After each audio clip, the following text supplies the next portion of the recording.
Chapter 20. Jess, long time no see, Janet called as Jessica made her way nervously down the stairs. Girls, I don't think we've ever met, Mrs. Wakefield said. I'm Jessica's mother. Janet shook her head and her hand energetically. Pleased to meet you, Mrs. Wakefield. I'm Janet Howe, and this is my cousin Leila Fowler.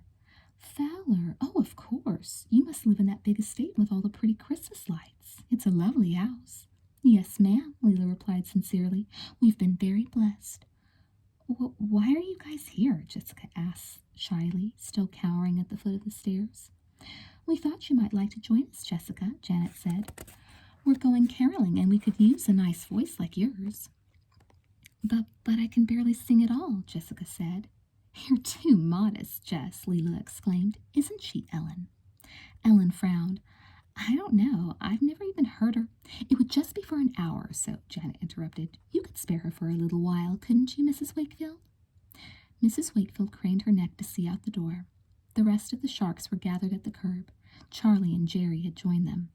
Are those the rest of your carolers? Mrs. Wakefield asked. Yes, ma'am, Janet replied. We could use a few more low voices, as you can see, but Ellen helps out with the bass parts. I didn't hear you singing, Mrs. Wakefield said doubtfully. Sure we were singing, Ellen said. We just finished Good King What's-His-Name over at your neighbor's house. Jessica, it's getting late, Mrs. Wakefield said. I really don't think this is a good idea. Please, Mom, Jessica pleaded. I'll be back in an hour, I promise. An hour should give us plenty of time, Janet said. Say no, Elizabeth begged from her perch on the stairs. Please don't let her go, Mom. Mrs. Wakefield sighed. An hour, then, but that's it. I don't want to have to spend Christmas Eve alone. Goodness, no, Janet exclaimed. We'll have her home safe and sound before you know it. Take your jacket, honey, Mrs. Wakefield reminded Jessica.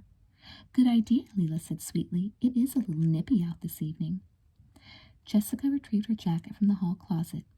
I'm all set, she said excitedly. Have fun, Mrs. Wakefield called as Jessica filed out with the Sharks. And be careful. Elizabeth grabbed Laura's arm.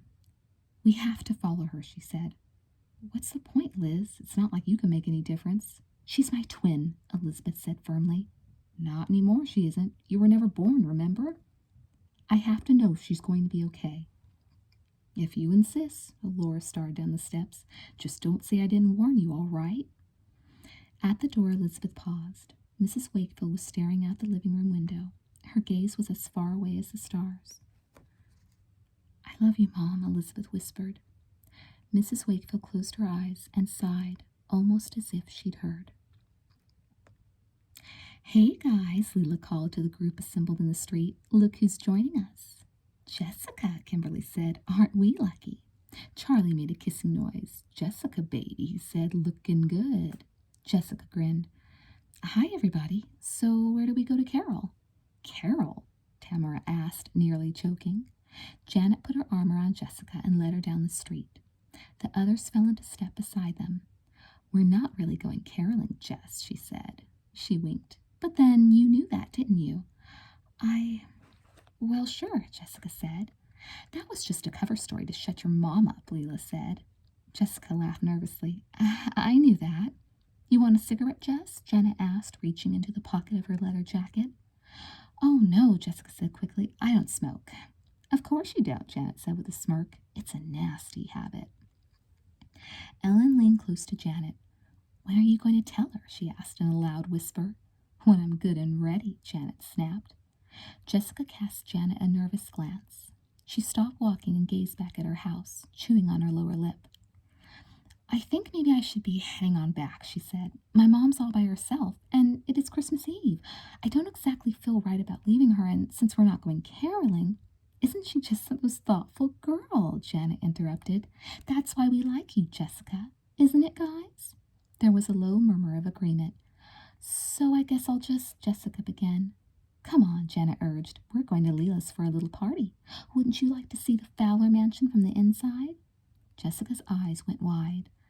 Well, sure, I guess. I don't let just anybody in my house, Leila pointed out. This is a rare opportunity. I don't know. Stop worrying about your mom, Janet soothed. Do we look like we're worried about our moms?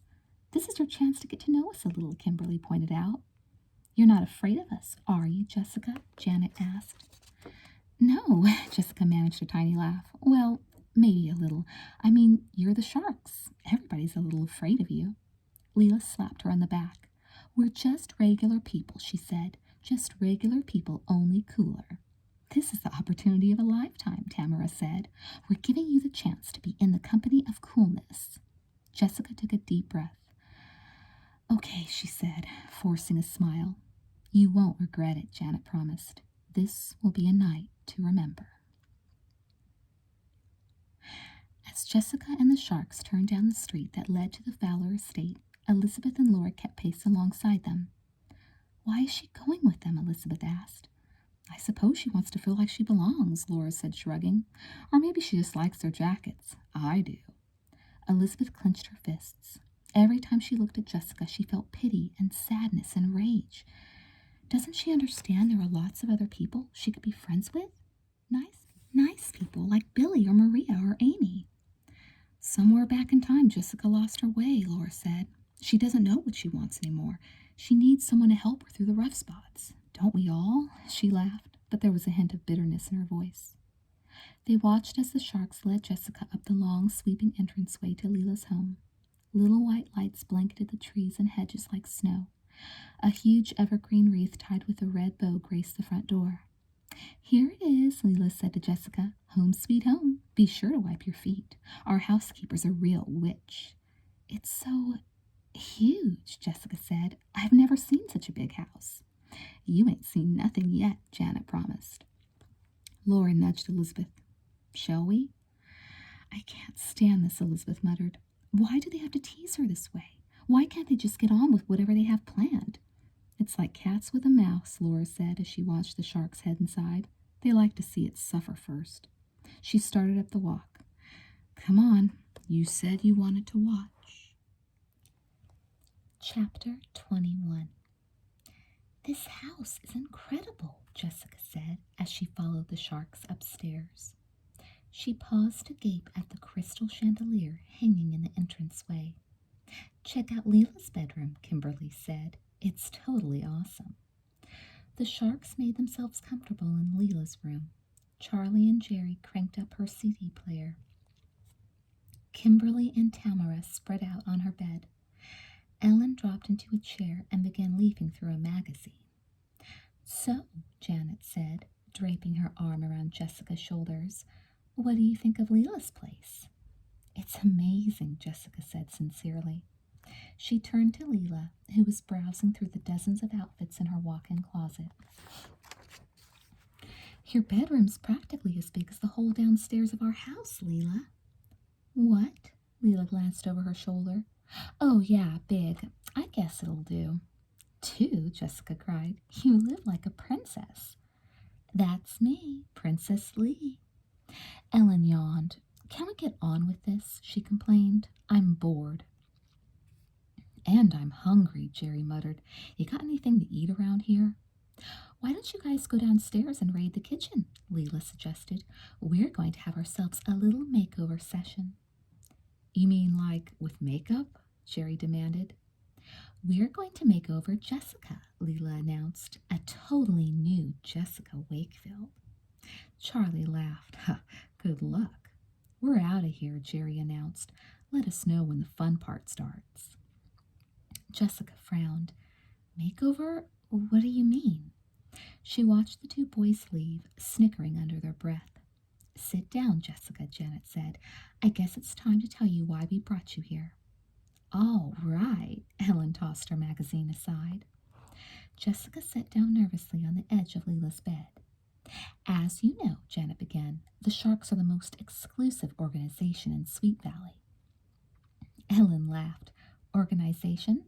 That's right, Ellen, organization. Janet cast her a warning look.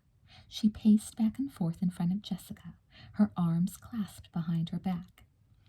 And, like any exclusive organization, we occasionally decide to recruit new members. We call them associate sharks. They don't have teeth, Ellen offered. Leela scowled. Shut up, Ellen. I don't understand what this has to do with me, Jessica said meekly. We're prepared to offer you a chance to join our organization, Jessica, Janet announced. Jessica's mouth dropped open. Me? Why would you want someone like me? I told you she'd ask that, Leela hissed. It's a fair question, Janet said. She paused to light up a cigarette. The truth is, Jessica, we need some fresh blood. You know, new ideas, innovative thinking. Jessica narrowed her eyes. But why me? She made a wry face. I mean, let's face it, I've never exactly been Miss Popular. We think you could be, Janet said, with a little work. A lot of work, Ellen added. Shut up, Ellen, Janet said. She sat down next to Jessica. That's why we're doing the makeover. If you're going to be a shark, you have to look the part. Jessica glanced at her reflection in Leela's full-length mirror. I don't think I ever could, she said, combing her fingers through her lank hair. You all look so, well, tough. What do you mean, tough? Leela demanded. You know, you wear lots of makeup, you've always got those black leather jackets on, some of you even smoke, and the ones who don't smoke pop their gum really loudly. We're making a fashion statement, Leela said. You got a problem with that? No, Jessica said quickly. She gazed nervously at Janet. Don't worry, Jessica, Kimberly said. You don't have to do any of that. Not yet. After all, you're just going to be an associate shark. Jessica sighed. I'm not sure. Don't you trust us? Leela demanded. It's not that, Jessica said wearily. It's just that I feel like I'm in the middle of some kind of dream or something. I just don't see why you'd be interested in someone like me. Janet and Leela exchanged glances. Maybe you should tell her the other reason, Janet, Leela urged. What other reason? Janet asked irritably. You know, Leela gave her a meaningful look. Tell her about how you have a crush on her brother. Oh, Janet said, a look of understanding dawning on her face. That reason. She gave Jessica a sheepish grin. Okay, I admit it. I do sort of have a crush on your big brother. Jessica almost seemed relieved. I figured it was something like that, she said. Well, can you blame me? Janet said. A lot of girls do seem to like Stephen, Jessica conceded. They call him all the time. Her face darkened. But he's been getting into a lot of trouble lately. Big trouble. Bad trouble. Janet rubbed her hands together. All the more reason to like him. She gave Jessica an apologetic smile. Sorry about that. I know I should have told you, but, well, even I get shy sometimes. Ellen snorted. Yeah, right. Jessica hesitated. Well, to tell you the truth, I'm kind of relieved. For a minute there, I thought. She rolled her eyes. I actually thought maybe you were planning to play some kind of trick on me. Janet and the others laughed. A trick? She cried. On Christmas Eve? Give me a break, Jess. Even the sharks aren't that cruel. She patted Jessica on the back. So, what do you say? Are you in? I don't know. I guess she'll do it, Leela exclaimed. First the makeover, Janet said. Tamara, go get Leela's makeup kit. Kimberly, get some hairspray and mousse. Lots of it. Ellen, hand me your jacket. My jacket, Ellen cried. No way. Yes way. Hand it over. What for? For Jessica to wear tonight. Ellen shook her head. You think I'm going to let that? Yes, I do, Janet said forcefully. It's just for tonight anyway. Later we'll get her one of her very own. I don't need Ellen's jacket, Jessica said quickly. I brought my own. You want to look your best for your initiation, don't you? Janet asked. Jessica swallowed. Oh, what initiation? Oh, did I forget to mention that part? Janet grinned. You couldn't expect to become a shark without some kind of initiation, could you? I don't think I can do it tonight, Jessica said. Your mommy will understand, Janet said firmly. Now, let's get down to business. First, the makeover, then the fun. Do you ever think about anything but food, Laura? Elizabeth demanded, rushing into the Fowlers' huge, gleaming kitchen. Laura pulled her head out of the refrigerator. Now these people know their junk food, she exclaimed. She had an ice cream sandwich in one hand and a frozen burrito in the other. Hurry, Laura, Elizabeth said. The sharks just left with Jessica. I know. Let me just... Come on, I don't want to lose them. Without waiting for Laura, Elizabeth ran through the marble foyer and straight through the closed door. Jessica, the Sharks, and Jerry and Charlie were at the bottom of the long driveway. With Janet in the lead, they headed down the street into the chill, damp night. Just then, Laura appeared beside Elizabeth. "Sorry to hold you up, Liz," she said, "but I do have this thing for ice cream sandwiches." "Look what they did to Jessica," Elizabeth said, sadly. She pointed toward the street. "They put tons of makeup on her and teased her hair. She looks like a clown. Then they made her put on Ellen's jacket." She wrung her hands. "They said something about an initiation." "I know," Laura said. "Charlie and Jerry were blabbing about it while I was trying to eat." "Do you know what they're planning?" Laura nodded. "I'm afraid so." "Tell me." Elizabeth craned her neck to see Jessica. "No, you'd better tell me after we catch up to them. I don't want them to get out of my sight." "Liz, I'm awfully full," Laura said. "I'm not up to any running, or walking for that matter." "How much did you eat in there?" "A gallon of Rocky Road and half a turkey. How about I just fly us to the spot where they're going? It'll save time, and we'll be sure to get there before they do." "Are you sure you can get us off the ground after eating that much? That's a lot of extra baggage." "No, I'm not sure." "Try anyway. This is important." Laura rubbed her stomach. "Okay, try to picture City Hall. I need all the help I can get." "City Hall?" Elizabeth cried. "We're trying to follow Jessica. Why City Hall?" "You're arguing with one very nauseated angel, Liz," she warned. "Don't push your luck." "Just hurry," Elizabeth urged. "I'm afraid they're going to do something horrible to Jessica." Laura closed her eyes, and the wind picked up steam. "I'm afraid you may be right." Chapter 22. "Really nice landing, Ace," Elizabeth complained, rubbing her rear end. "We're on the roof of a 2-story building." "Yeah, I know. City Hall." Laura clutched at her stomach. "Ugh, remind me to bring a barf bag next time I fly." Elizabeth crawled carefully to the edge. The little town square was empty.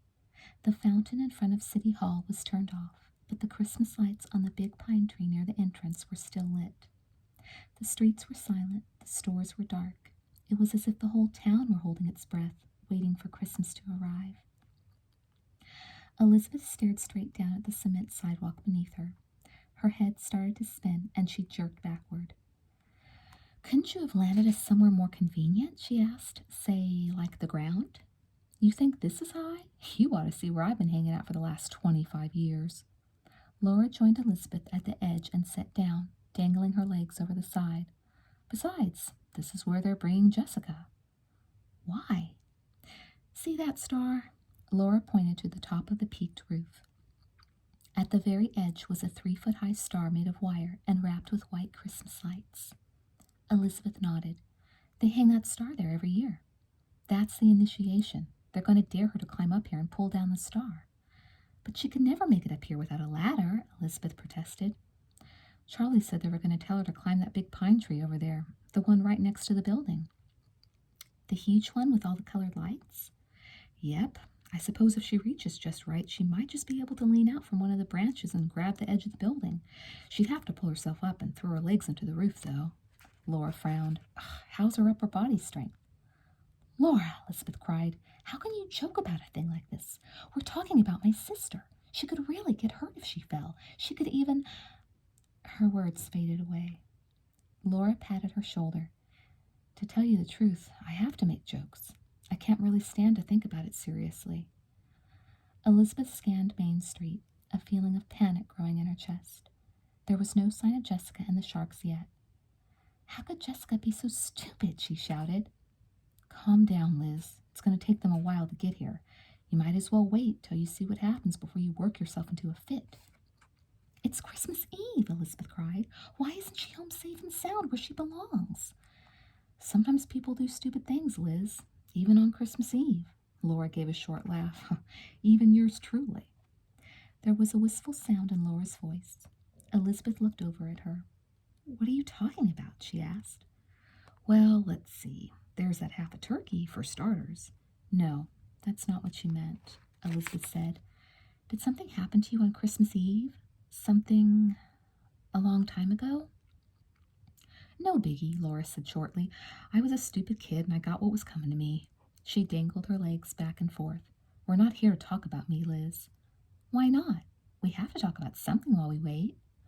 Rule number 78 in the trainee handbook: do not discuss PCs. PCs? Previous circumstances. Elizabeth leaned back on her elbows against the rough shingles. You're not exactly one to follow the rules, though. Laura didn't answer.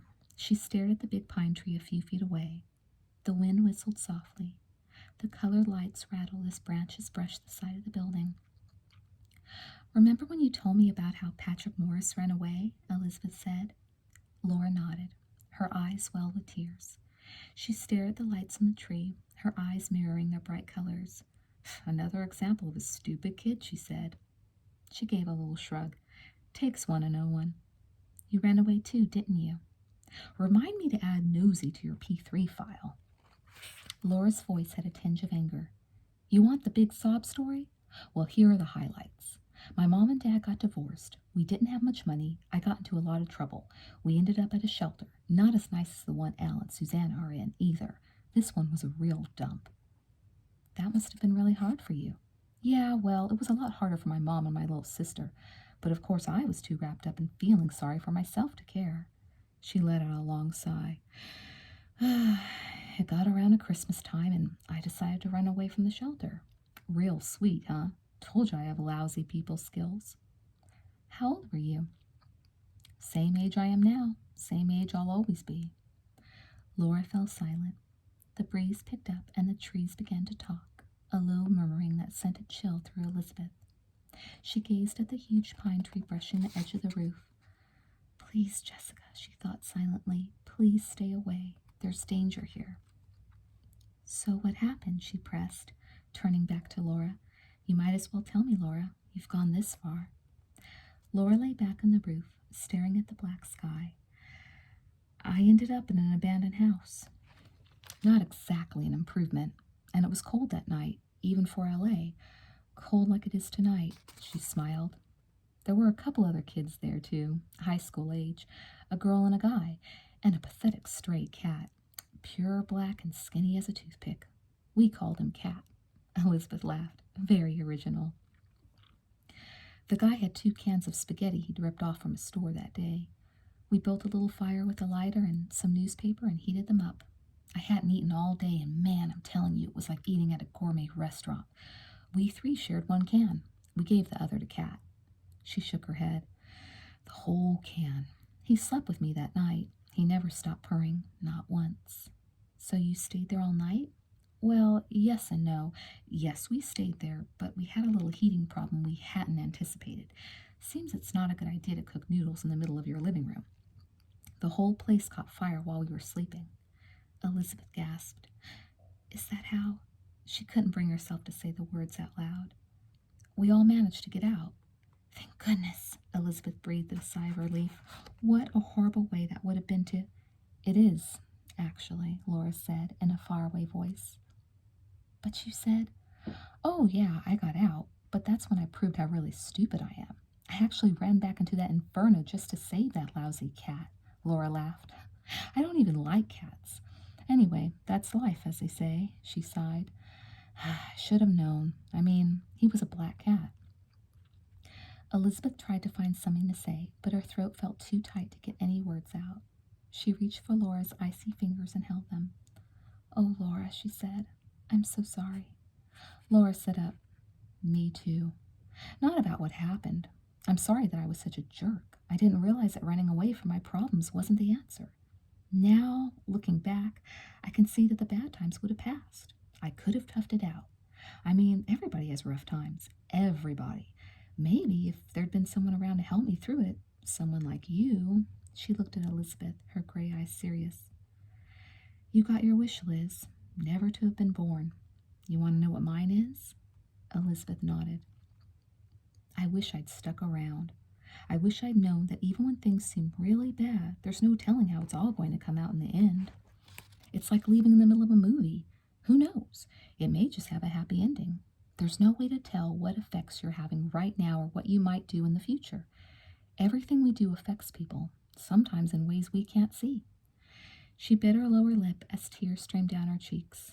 See, After I died, my little sister got really bummed out. She started hanging with the wrong kids. She even got into drugs. It wasn't your fault, Laura, Elizabeth said, feeling tears on her own cheeks. You don't understand. I didn't realize how much I meant to her. I didn't think my running away would matter. Her voice cracked. But it did matter. It mattered a lot. It's the sweater effect I told you about. Everything we do has consequences. Everybody matters. She looked away. Anyway, she took an overdose of drugs a few years later, and she died. Laura took a deep breath. Now she's a vice president in charge of angel assignments, she laughed.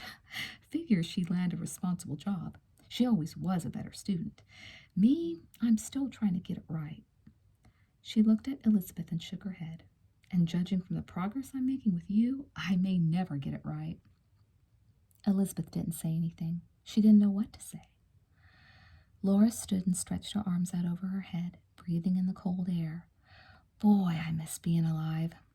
I miss roller coasters and the Beatles and sleeping in till noon with the covers over your head. Oh, yeah, and corn dogs. I really miss corn dogs. She looked down at Elizabeth and smiled. So, those are my PCs. Sorry you asked? No, Elizabeth said softly. I'm not sorry. Laura put her hands on her hips. And what have we learned from my tale of woe, class? She asked in a schoolteacher voice.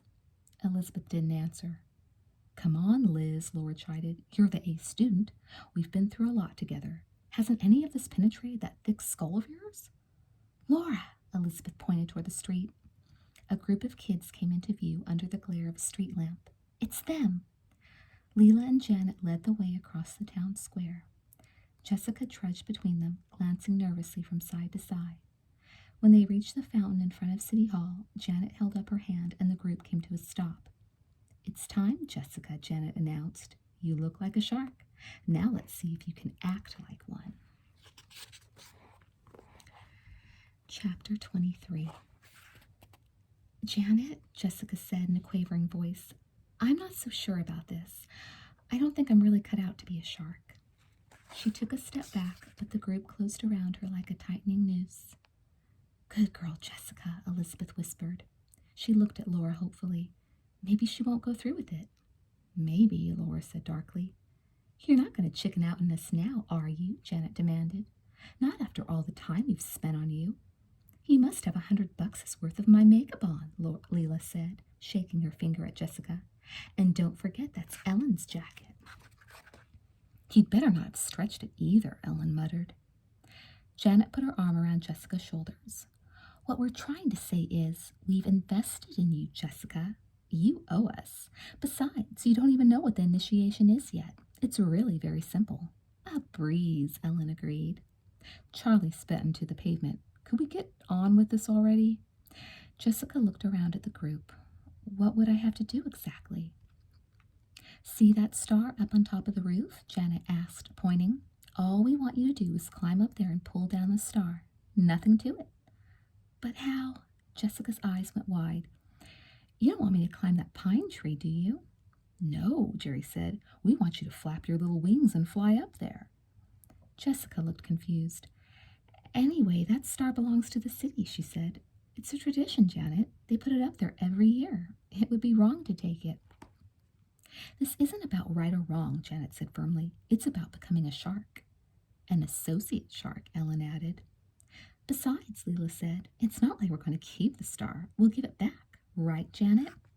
Oh, right, Janet nodded. Sure thing. Jessica walked over to the pine tree. She leaned her head back, staring up at the huge branches as they swayed in the wind. This is an easier initiation than the rest of us had to go through, Kimberly said in an encouraging voice. We're making it simple because you're just starting out.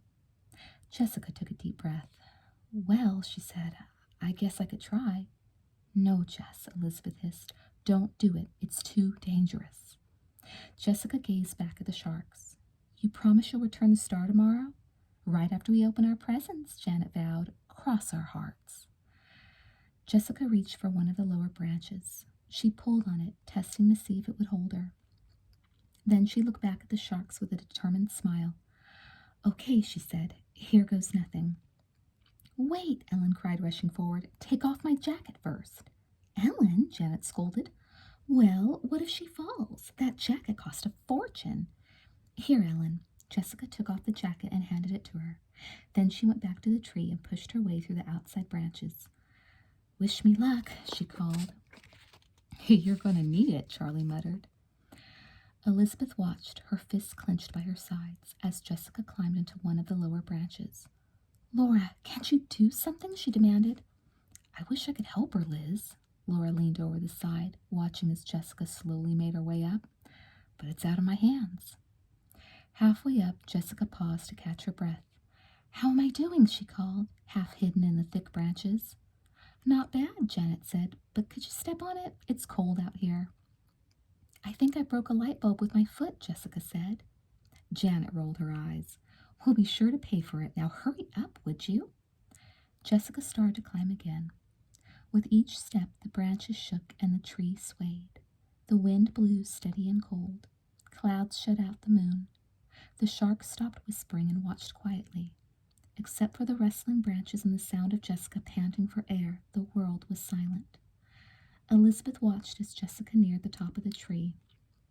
With every step, every branch, her heart lurched.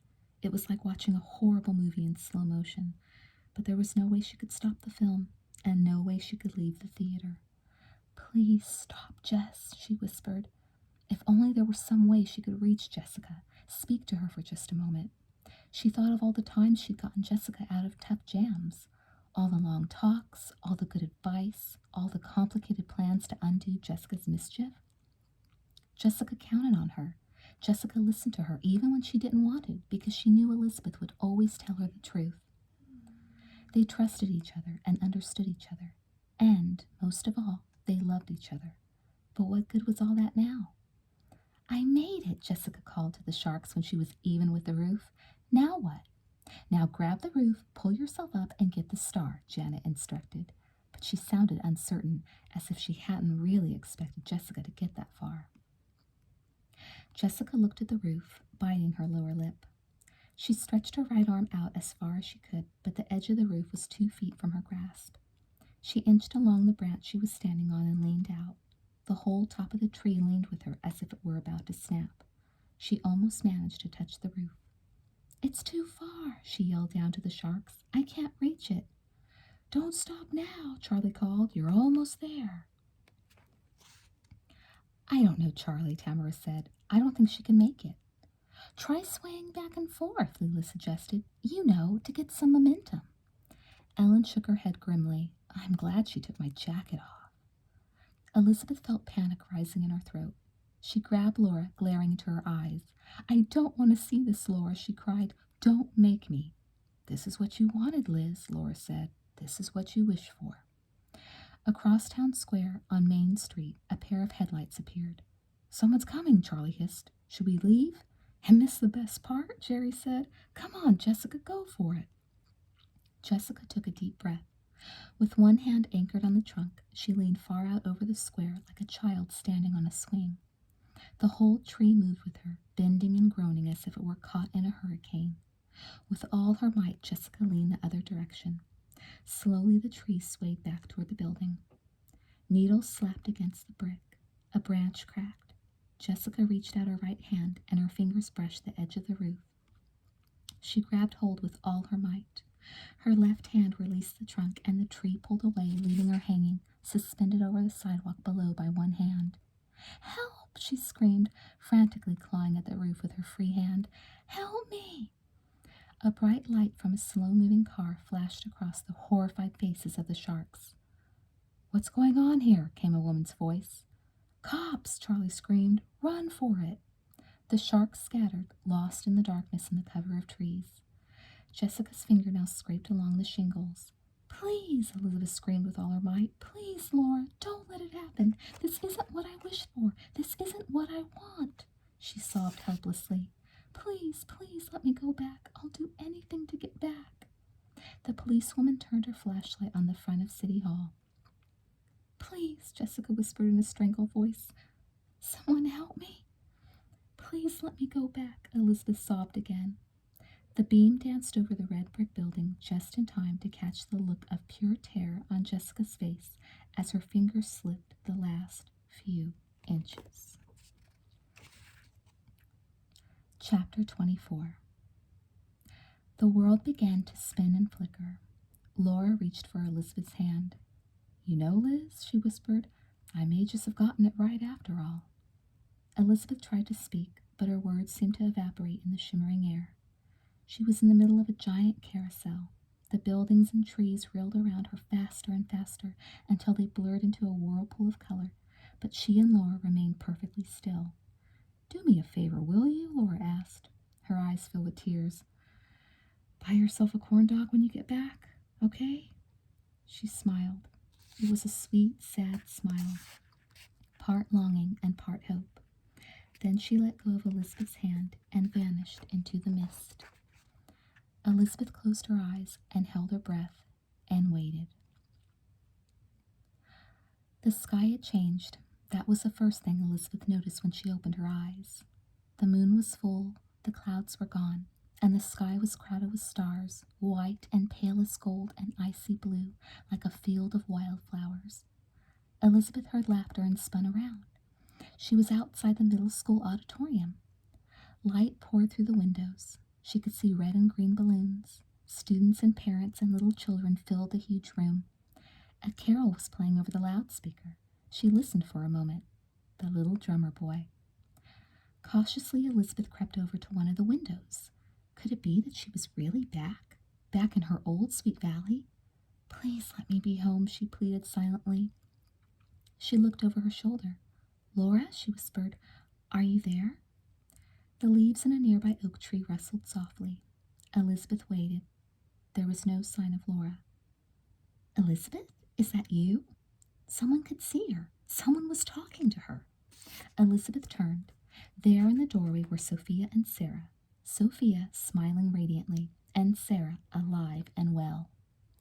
With tears flowing down her cheeks, Elizabeth ran over and hugged them both. "I have never in my entire life been so happy to see two people," she cried. She grinned at Sarah. "You're okay. You're really okay." "Of course I'm okay," Sarah said, laughing. She grabbed Elizabeth's arm. "Are you okay?" "I'm better than okay. I'm great. I'm incredible," Elizabeth said. She couldn't help giggling. "Merry Christmas." "Merry Christmas," Sarah said. She pulled on Elizabeth's arm. "Come on. I know some people who are going to be pretty happy to see you too." They led Elizabeth inside. She looked around the room in amazement. This was nothing like the party Laura had shown her. The room was lined with balloons and streamers and crepe paper hanging from the ceiling. A table in the corner was weighed down with cookies and punch and a beautiful white cake with red and green icing. She gazed at the faces in the room. The auditorium was packed with people, but somehow it seemed as though the party hadn't started yet. People weren't eating or talking or dancing. They seemed to be waiting. Practically everyone she knew was here. Brooke and Mary, Patrick and Denny, Todd and Ken and Amy and Maria, Stephen and Tony Rizzo, Winston and Ken, and the unicorns, all of them dressed as she knew they would be, in purple. "I'm home," Elizabeth whispered. "Hey, everybody," Sophia called. "Look who's here." Everyone turned to stare. The whole room fell silent. All eyes were on Elizabeth. Suddenly the crowd parted and Elizabeth heard rushing footsteps. "Elizabeth!" Jessica cried, flying toward her. She wrapped her arms around Elizabeth and spun her in a circle as the crowd erupted in applause. "Oh, Lizzie," Jessica said, half sobbing, half laughing. "We were so worried about you. Where have you been?" "Well," Elizabeth hesitated, "I went to the mall." "We all felt so awful and stupid when we heard," Jessica said in a rush. "Heard?" Elizabeth echoed. Susanna appeared on the edge of the crowd, smiling shyly. "I called your house this afternoon, Elizabeth," she explained. "I wanted to tell you that my dad made it home safe and sound. He'd been snowed in. I asked Jessica to tell you that you could have your money back. And that's when we put two and two together and realized what had really happened," Jessica finished. Mrs. Glass pushed her way through the crowd. A tall man with a red beard was with her. He was holding Al in his arms. "Thank goodness you're all right," Mrs. Glass said, giving Elizabeth a long, hard hug. "This is Lizbeth, Daddy," Al announced. "She's our bestest friend." Mr. Glass extended his hand. It's good to meet you, Elizabeth, he said. I can't thank you enough for all you did to help my family. We got a new apartment, Elizabeth, Al exclaimed. Your daddy helped us find it. Elizabeth looked over at Jessica in confusion. Dad? Jessica nodded. When we figured out what had happened, we told Mom and Dad. Turns out Dad knew someone with a 3-bedroom apartment for rent. And it has even bigger swings, Al exclaimed. Just then, Elizabeth caught sight of 2 familiar faces in the crowd. Mom, she cried. Dad! She ran to hug them close. Sweetheart, Mrs. Wakefield said, you did a wonderful thing. If only we'd known what was going on, we could have helped you sooner. Elizabeth looked at her mother, then at her father, then back again. They looked so young, so happy and full of love. She glanced at her father's hand and grinned. His gold wedding band caught the light and sparkled. What are you looking at, honey? He asked. Oh, nothing, Elizabeth said. I'm just glad to see that nothing changed while I was gone. Amy slapped her on the back. Thank goodness you're finally here, she exclaimed. We were so worried. Todd came over and put his arm around her shoulders. Hey, Elizabeth, Merry Christmas. Elizabeth looked at Todd. You're not mad? Mad? Todd laughed. Only that you took so long to get to this party. I mean, you are the guest of honor. What are you talking about? Elizabeth asked. Jessica smiled at Elizabeth. I did decide on a theme after all. I got my idea from you. See that barrel over there? It's for donations to the homeless shelter. My dad put in a check for $1,000, Leela said proudly. And I put in a nickel, Al added. Jessica put her arm around Elizabeth's shoulders. But you haven't seen the best part yet, she said. She pointed toward the far wall where a huge banner was hanging. Elizabeth stared in disbelief at the bright red letters. Merry Christmas, Elizabeth. Sweet Valley loves you. The words blurred as tears spilled down her cheeks. She gazed at the smiling faces of her family and her friends. I love you too, she whispered. Jessica took Elizabeth's hand, led her through the crowd to the refreshment table, and poured 2 cups of punch. She handed one to Elizabeth, then held up her hand. I want to make a toast, Jessica announced. After a few moments, the crowd quieted. I'd like to make a toast to Elizabeth Wakefield, Jessica said, the very best sister in the entire world. The crowd cheered, but Elizabeth wasn't listening. She was staring intently at the bottom tier of the cake. Someone had decided to take an early taste and had left behind a nice, neat, finger-sized hole. Laura. I understand now, Laura, Elizabeth whispered. You did get it right after all. What did you say, Lizzie? Jessica asked, leaning close. Elizabeth smiled. I was just wondering, she said. Do you know anywhere I could get a corn dog on Christmas Eve?